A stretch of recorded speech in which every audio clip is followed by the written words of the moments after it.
very much. You may be seated. In fact, I'm going to grab a chair here and I'm going to sit down with you for the next 90 minutes. We're just going to learn and laugh and grow and get better.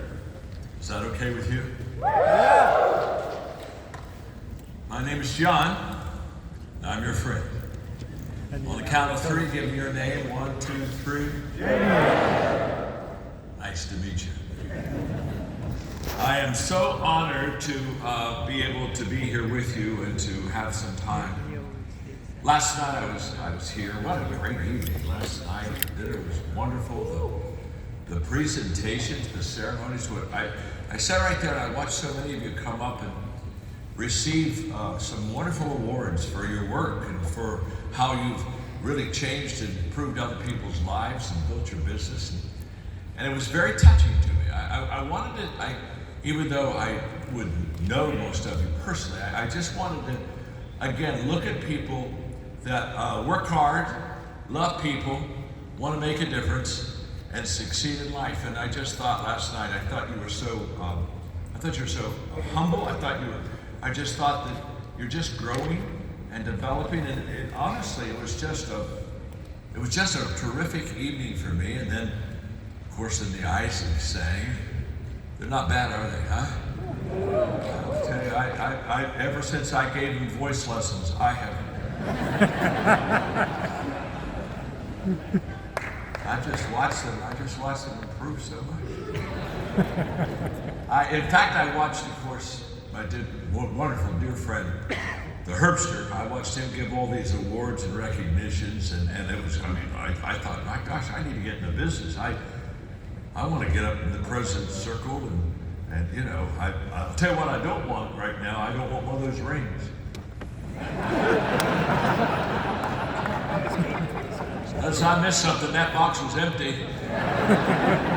All I can say is you must be people of faith. You know what I'm talking about? You must have great faith. I looked, I said, I'll take the watch, you know what I mean? There's a lot of stuff I'd take, but that ring thing, I'm telling you.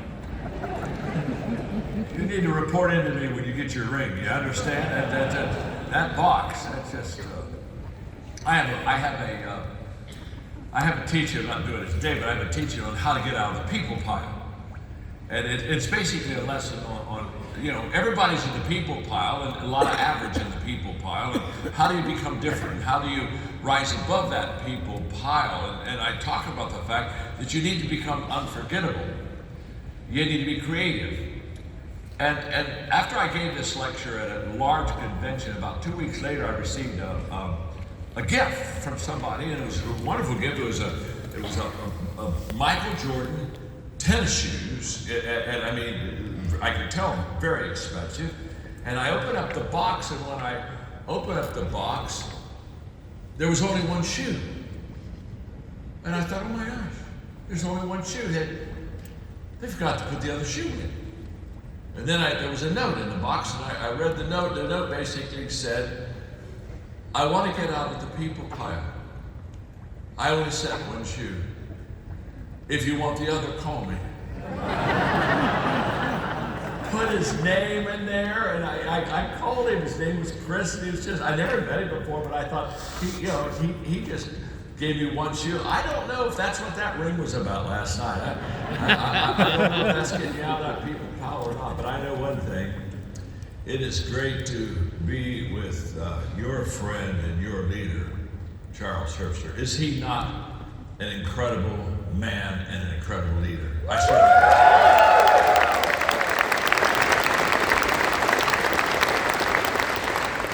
He's on we have a nonprofit board that does transformation around the world. He's on our board.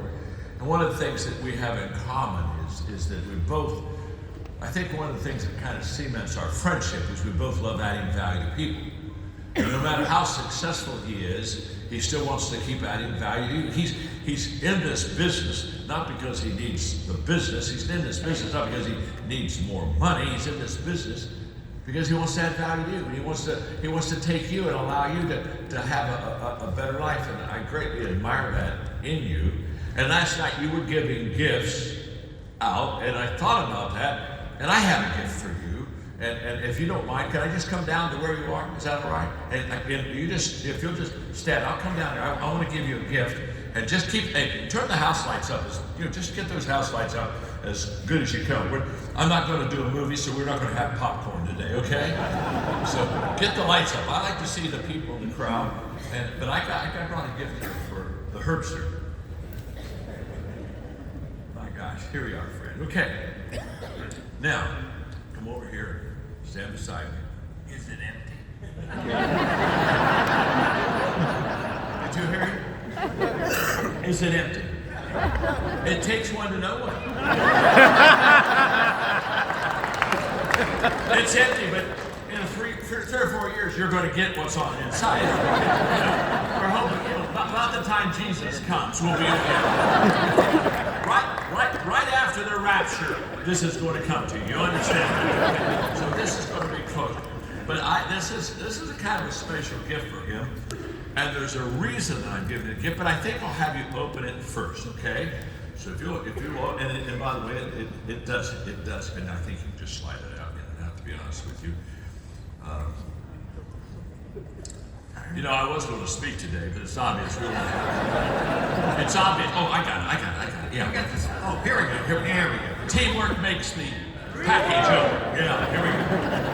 Now, here we go. Now, this is special, Charles. This is not like a cheap gift. It's not an empty box. Yes, go ahead. I got this. You open this up. What he's opening up is a Mont Blanc pen. Okay? And a Mont Blanc pen is very expensive. It costs a lot. In fact, I had to take a loan out to get this for you. Is that why I had to send you your check? That's exactly. He wanted to go send me the check first. I said, no check, no gift. You know what I'm saying? This is special, Chuck. Really? And then I'll tell you the background, the story. There's a reason for this Mont Blanc pen. If you ever can get it out, it's extremely special. See, the good news is I do have something inside of it. You just can't get it out. We're getting close now, folks. This is pretty incredible. It really is, if I have to say so myself. Wow. You hold that up. Look. I wish you could see this pen. This is a Mont Blanc limited pen of the Great Gatsby era. And now watch this. The reason I picked this, I'll tell you the story about it. The reason I picked out the Great Gatsby is because you belong in that era. I mean, look how he dresses. I mean, he's just like Mr. GQ. He's always got, I swear he's asleep with the suit on.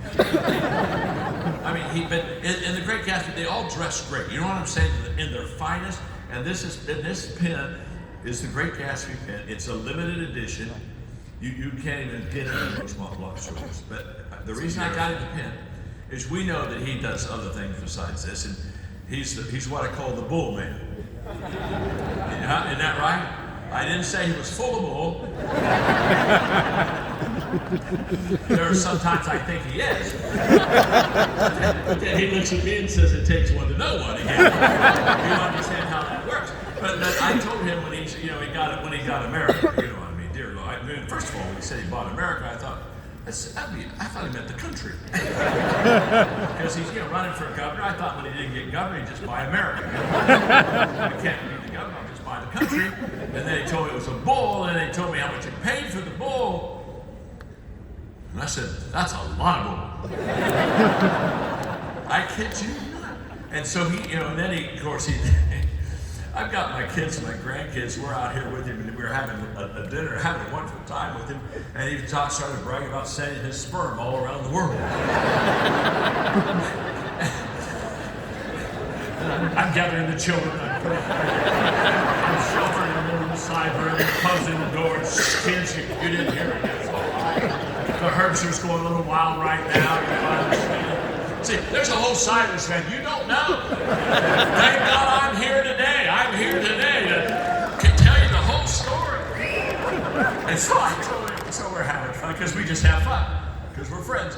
And I told him, I said, well, then when you when you sell $1 million worth of sperm, right? What a job, okay? I said, when you do that, I'm going to buy you a Mont Blanc pen. Because these things are really expensive, folks. I want to go right. I write with a Bic pen. A 79-cent 4-color pen on every book. That's how I write my book. Every book I write is a 4-color, 79-cent pen. I can't afford to have a nice pen like this. But for my friends, I said, I'll buy you a Mont Blanc pen every time you do $1 million worth of sales. Remember? This is my 3rd Mont Blanc pen. Whoa, 3 of them already. And he was just bragging about how the bull was doing so well. And he's not even like, he just, when he's ready for another pen, he just says, I need another pen. and so this is your 3rd pen, but this one is the great, I love this. This is a beautiful pen. You put it in your office, and I give it to you because I love you. I love who you are. I love what you do. I love what you do for people. And I just, I want to say may the bull live a long time. I could go bankrupt because of the bull. You know what I'm saying? He's making millions off the bull, and I'm bankrupt because of the bull. I mean, remember me when you come into your kingdom. You understand that? Just remember me. I may want to, someday you may have to take me in or something, okay? Anyway, I give that to you because I love you. You're a beautiful friend. You do great work here at the Content Company. You do great work around the world. And so that's for me to you, great love. And I love you too.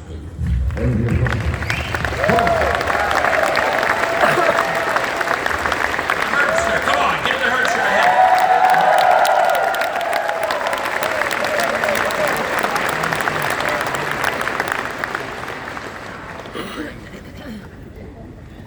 I'm a little slow. I just had a hip replacement, and I'm doing real good. But I'm about 6 weeks out now, so I'm a little bit slow. But it didn't affect my mind at all. It wasn't a brain replacement. I had a friend send me a cartoon of a horse, and the one horse was talking to the other horse, and he said, "I noticed that you just had a hip replacement." And his hip, the horse's hip, was a zebra. And the horse said, "Didn't go quite as I planned." Well, fortunately, I had a better one than that. Okay, good deal. I'm so delighted to be here with you. I want you to know, because you're growing and developing, that we have some wonderful free resources for you. If you go online, we have a podcast. I wonder, have you listened to our leadership podcast? If you have, oh my God. You're already on top of it. It's the #1 leadership podcast in the world. And Mark Cole, who really is the anchor of that podcast, they take things that I do in leadership and they flesh them out. And Mark is somewhere. I don't know. Are you in here, Mark? He's way over there in the far side. Mark, give him a wave. I don't know if we can see you. Hey guys, by the way, can you turn the lights up anymore in the auditorium? If you can turn them up, really, I just like to see the people. You know what I'm saying? They look so good. If you can't turn them up anymore, it's all right. I'll just go home now. But if you can't turn it, give me as much light as you possibly can. Anyway, the podcast it comes every couple of weeks, and it just is. It'll help you. It'll really help you. Okay, let's get to work. Let's get to work. How many of you want to improve your life? How many?